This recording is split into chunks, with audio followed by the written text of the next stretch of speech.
We've highlighted a lot of different ways that you can get into the market: 401ks, IRAs, and ETFs, just to name a few. There are numerous amounts of investments that you can get into, but the most common ones are stocks and bonds. You may have heard of these words thrown around a lot, but do you really know what they mean? Do you really know how to get invested in them? It can be as simple as educating yourself through a 10-minute video. Hint, hint. Snack on this: Stocks and Bonds 101.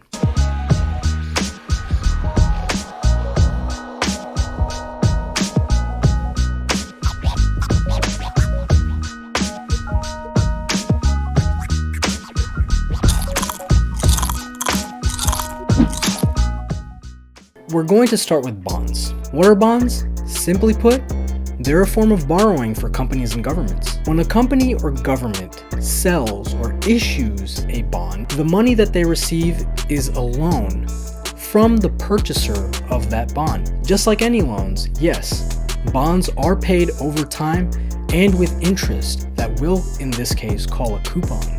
Bonds are a form of IOUs with periodic interest that resemble a loan that you're giving to a company or government. Bonds are typically referred to as fixed income investments or securities. This is because you, as the holder of the bond, will know exactly how much you're set to receive if a bond is held until its maturity date. The maturity date is when the bond becomes its face value. For example, let's say you buy a government bond with a face value of $1,000, a maturity date of 10 years, and a coupon payment of 5% annually. Huge words, we know. This translates to the following.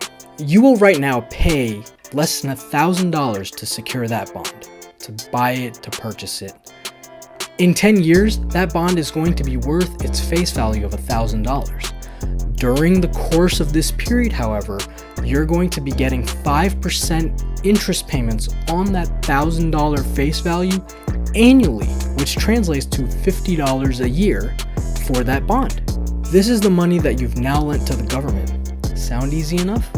The whole bond will be worth $1,000 at the maturity date, which in this instance we highlighted as 10 years from now. So you get the face value of the bond back in 10 years, plus any accrued interest that you've been accruing over the course of the years. Keep in mind that bonds are a form of debt to any company or government, and they have to absolutely pay this debt back because they are borrowing money from you. They pay that predetermined amount of interest or coupon rate, and their prices are locked to interest rate regardless of the company or government decides to go bankrupt. In the event of a bankruptcy for a company or a government, bondholders are first in line to get their money back, which is different from a stockholder, which we'll cover in just a moment here. Bonds, because of this aspect, are considered lower risk investments, but they don't have the upside potential that stocks are able to offer you. We've alluded to stocks and ETFs before, but we want to go over stocks just to make sure you know exactly what you're getting into. So we'll be switching our gears here a little bit from bonds into stocks. Stocks, in the simplest form, are you owning a piece of the company that you have stock in. Stock in a company gives the owner the right to vote in shareholder meetings, receive parts of company's profits known as dividends if and when they're distributed, and it gives you the right to sell your shares to somebody else. Stocks are another way companies use to raise capital or money that they need to finance new projects, research and development, new funding, or anything where the company needs an influx of cash but needs investors to be able to do that. This growth in a company and new projects, it's what allows companies to return value to the shareholders, which is why stock prices tend to go up. This increase in stock price is the return on your investment that you've put into the company for them further investing in the company.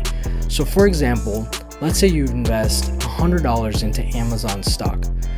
That $100 is going to be used by Amazon to then fund different amounts of projects. Again, nothing Amazon does uses $100, but this is just to provide you with an example. That $100 is broken into chunks regarding different Amazon projects. But what happens is your $100 becomes more valuable as Amazon can prove that a lot of the things that they're investing in provide a return to the company and therefore providing a return to the shareholder, which is you. A large amount of stock in a company gives you the ability to influence the board of directors and have more say than, let's say, being diluted in a very big company. But that's beyond this lesson. Stocks increase in value as the company does better, and as forward-looking projections for the company get better. So, if Amazon says that, hey, we're doing really, really well, we'd like to raise our guidance or what we think we're going to do for the next 12 months, the stock price is typically going to go up because now investors have confidence that Amazon is going to do well based on what they've told the public. The price of a stock is typically the price for one share.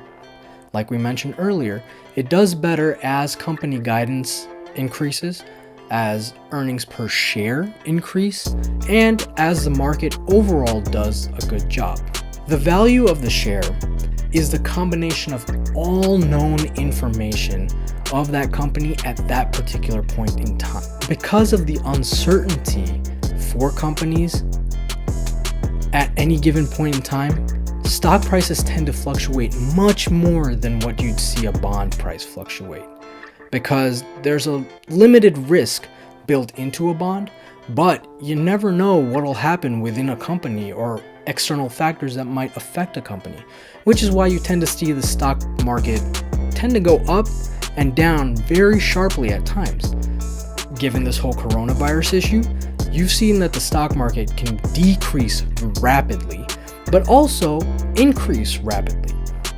That just goes to show you how the stock market is affected and how bonds don't move too much when it comes to large macroeconomic forces, unless there's something that affects debt, the banking system, and companies' debts in general. In the event that a company goes bankrupt, shareholders are the last in line to get their money back.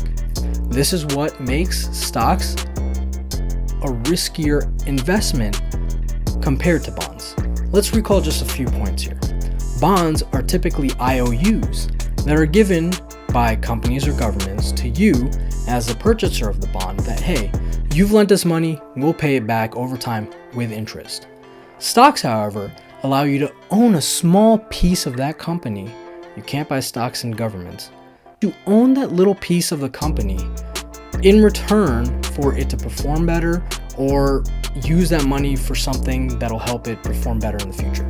Stocks increase in value as a company does better, as we've mentioned before. But if stocks do better, but bonds are less riskier, then why is there so much hype around stocks? Because stocks can potentially give you unlimited return over the course of the long term, which bonds cannot do. As long as the company or market does well, your invested money does well in the stock market. On the flip side, if the company does poorly, your investment in that stock will reflect that. Over the years, however, stocks have returned about 7 to 10% on average per year, while bonds are typically reserved at sort of the 3% mark. And that's averages over a 40-year time frame historically.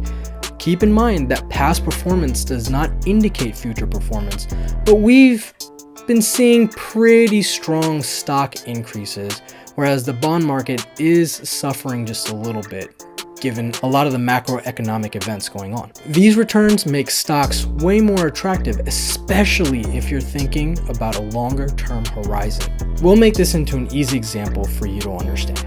We'll make Apple our guinea pig for this one. To keep things simple, we're going to look from the 2006 to 2016 timeframe. Gives you a span of 10 years. The stock price at the end of December 31st, 2006 was $12.12 for one share of Apple. The stock price at the end of December 31st, 2016 for one share of Apple was $115.82. That's roughly a 900% increase on that stock. Bonds, for example, on the other hand, would have given you about a 2.4% return yearly over those course of the 10 years. nowhere near that 900% investment if you had put money into Apple at the end of 2006. So given this, why not choose a bunch of stocks and just move on? Risk. Stocks are considered very, very risky investments, whereas bonds are considered safer investments. So what your portfolio needs is a mix of both for it to balance out some of the riskiness to some of the safer side. This is regardless of their past performance, because you're not guaranteed those past performance returns in the future. Most investors in the finance world incorporate a mix of stocks and bonds for a healthy long-term portfolio. Deciding how much to put into each is a little difficult, especially when you're trying to determine if you want to introduce less risk into your portfolio or if you want to have a higher risk, higher return motto in your portfolio.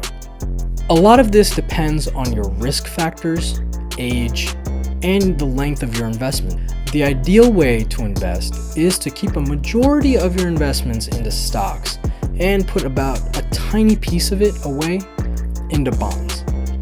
The good rule of thumb to follow here is take 110, subtract your age from that, and that's what you dedicate in your portfolio to stocks. Now, if you want to get a little more on the aggressive side of things, subtract your age from 120, which will give you a higher allocation to stocks. If you want to go more on the conservative side, take 100 and subtract your age from that. That'll give you a lower allocation of what you should put in your portfolio towards stocks.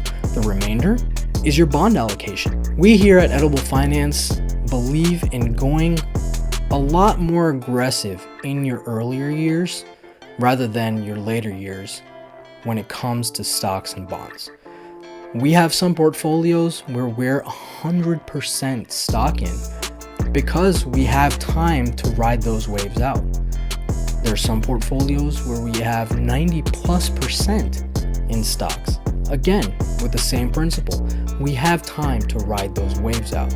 The younger you are, the more you can allocate into stocks because you have time to ride those fluctuations out. Bonds won't typically help you there.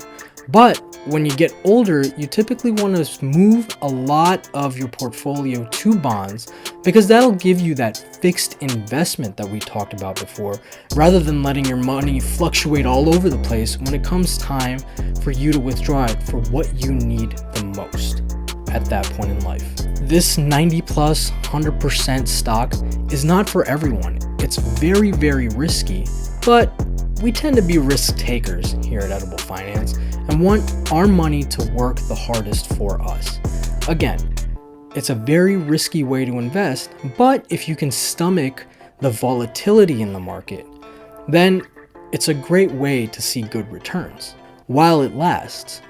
Keep in mind, you will see some pretty harsh downfalls if the stock market decides to turn against you. But if you keep that long-term hat on, then based on prior performance, you typically will come out ahead. So go out there, figure out your portfolio allocation, rebalance your portfolios, and keep investing.